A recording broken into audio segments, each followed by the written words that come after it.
Hai teman-teman. Ya, selamat datang di podcastku, tempat di mana kita akan ngobrol santai tapi tetap bermutu tentang segala hal yang berhubungan dengan bahasa Indonesia dan dunia literasi. Perkenalkan, nama aku Intan Fitrasari yang akan menemani kalian di episode kali ini. Nah, judul episode kita hari ini agak serius dan santai nih teman-teman. Waduh, apa sih judul episodenya? Oke, judul episode kita hari ini itu berita atau opini. Bedakan dan pahami teks berita dengan benar. Waduh, judul topik kita hari ini penting nih kayaknya. Wah, kenapa penting? Ya, coba deh kita lihat sekeliling kita sekarang. Setiap hari kita dibombardir. Waduh, dibom. Kita dibombardir dengan informasi dari mana-mana. Ya, mulai dari media sosial, berita online, grup WhatsApp, bahkan status teman-teman kita. Tapi nih, kadang kita bingung gak sih teman-teman, mana yang benar-benar berita fakta dan mana yang cuma opini atau pendapat pribadi. Apalagi sekarang banyak banget teks yang seolah-olah terlihat seperti berita, tapi ternyata isinya itu cuma opini yang dibungkus sefaktual mungkin. Waduh, teman-teman harus hati-hati. Nah, makanya di episode kita kali ini kita akan bahas tuntas cara membedakan teks berita dan opini, ciri-cirinya, dan tips biar kita enggak gampang tertipu.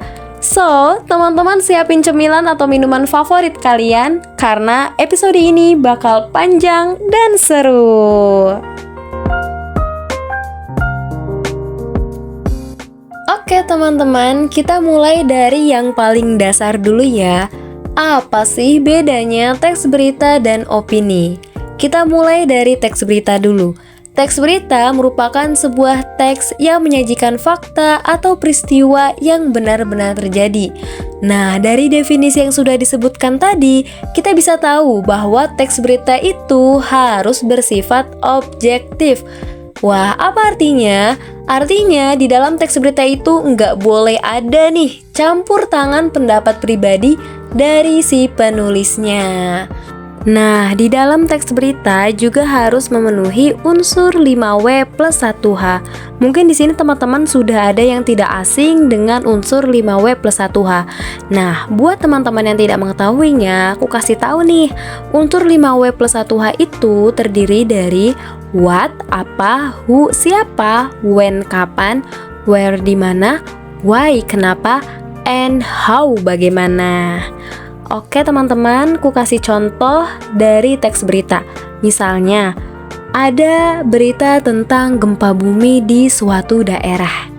Nah, di dalam teks tersebut, itu harus jelas kapan terjadinya, di mana terjadinya, berapa kekuatannya, dan seterusnya. Nah teman-teman, kalau teks opini itu udah beda lagi. Sekarang kita masuk ke dalam teks opini. Teks opini merupakan sebuah teks yang berisi pendapat, pandangan, atau argumen penulis tentang suatu topik. Oke, di sini kita udah bisa lihat ya perbedaan definisi dari teks berita dan teks opini. Tadi kalau teks berita itu harus berupa fakta atau peristiwa yang benar-benar terjadi. Sedangkan kalau teks opini itu berisi pendapat, pandangan, atau argumen si penulis. Nah, dari sini juga kita bisa lihat di dalam teks opini itu subjektivitasnya sangat kental. Maksudnya apa? Maksudnya di dalam teks opini penulis itu bebas mengungkapkan pikiran dan perasaannya. Oke, contohnya artikel kolom di media yang membahas dampak teknologi terhadap kehidupan sosial atau opini tentang kebijakan pemerintah.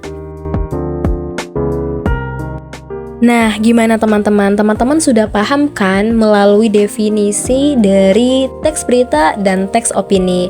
Nah, sekarang gimana sih cara membedakan keduanya? Yuk kita bahas satu persatu. Oke, yang pertama, perhatikan bahasa yang digunakan. Teman-teman tahu tidak sih, di dalam teks berita itu biasanya menggunakan bahasa yang formal, netral, dan enggak emotif.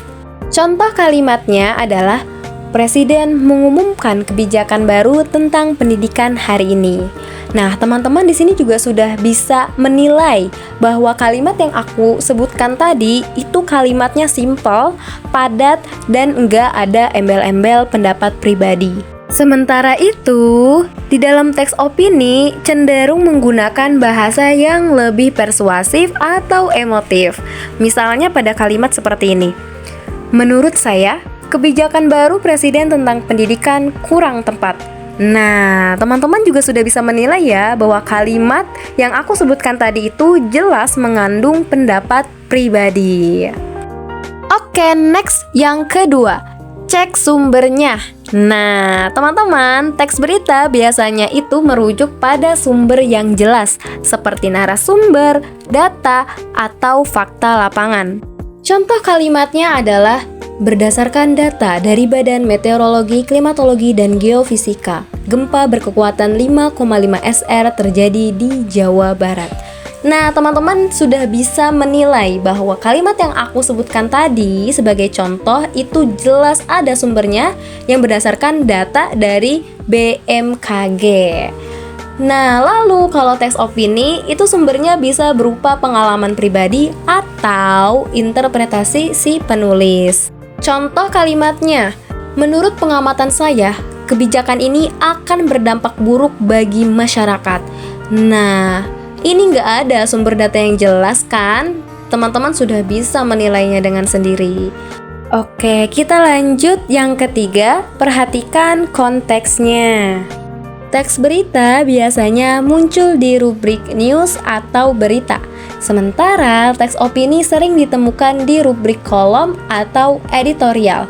Jadi teman-teman, kalau kita baca sesuatu di rubrik opini, ya sudah pasti itu pendapat pribadi si penulis.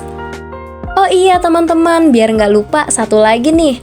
Kadang-kadang ada teks yang seolah terlihat seperti berita, tapi sebenarnya adalah opini yang dibungkus sefaktual mungkin. Nah, ini yang bikin sering kita terkecoh. Misalnya, judulnya kayak begini. Kebijakan baru Presiden dinilai tidak pro rakyat. Nah, teman-teman, judul yang aku sebutkan tadi, itu kira-kira opini atau berita ya? Ya, betul teman-teman. Judul yang aku sebutkan tadi itu sebenarnya opini. Wah, iya, opini yang dibungkus jadi kayak berita. Makanya teman-teman, kita harus lebih teliti lagi. Nah, biar lebih jelas, aku kasih contoh ya. Coba kita bandingkan dua kalimat ini. Yang pertama, Presiden mengumumkan kebijakan baru tentang pendidikan hari ini. Lalu yang kedua, menurut saya, kebijakan baru Presiden tentang pendidikan kurang tepat. Coba teman-teman, kita lihat. Pada kalimat pertama adalah contoh teks berita, karena menyampaikan sebuah fakta.